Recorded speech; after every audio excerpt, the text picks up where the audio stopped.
We hope you like the products we recommend. Just so you are aware, Freshome may collect a share of sales from the links on this page. When an old interior design trend gets a makeover, it's like a breath of fresh air. The gallery grid, a new take on the gallery wall, is the latest. Keep reading to learn all about this twist on a classic.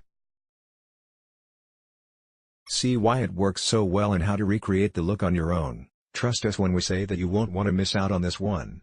In interior design, all trends are cyclical. The gallery grid is no different.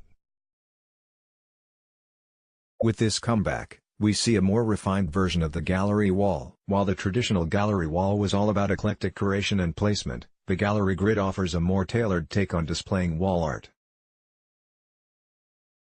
Gallery grids are all about structure. While the display can involve any type of artwork, the way in which you hang them is key. Gallery grids can be vertical or horizontal and involve 2 rows or 10. But they must feature evenly hung prints that come together to form either a square or a rectangle. Why this look works: standard gallery walls are great, especially if you like the eclectic look, but they can get a little bit unruly. Before you know it, a whole wall is covered in a hodgepodge of different artworks that have very little, if anything, tying them together.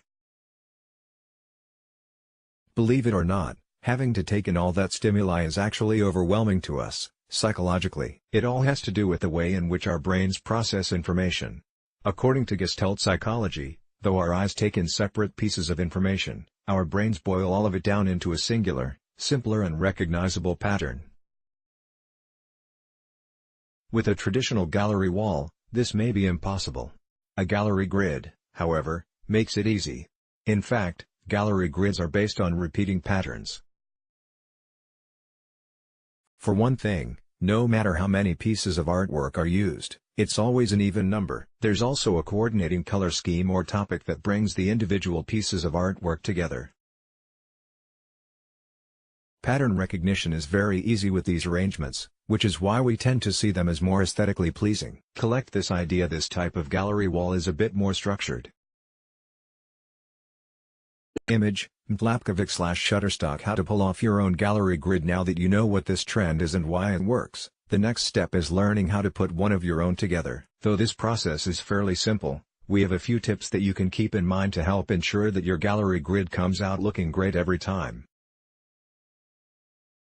Find a theme. The first step in designing a gallery grid is selecting the different pieces of artwork that you intend to use.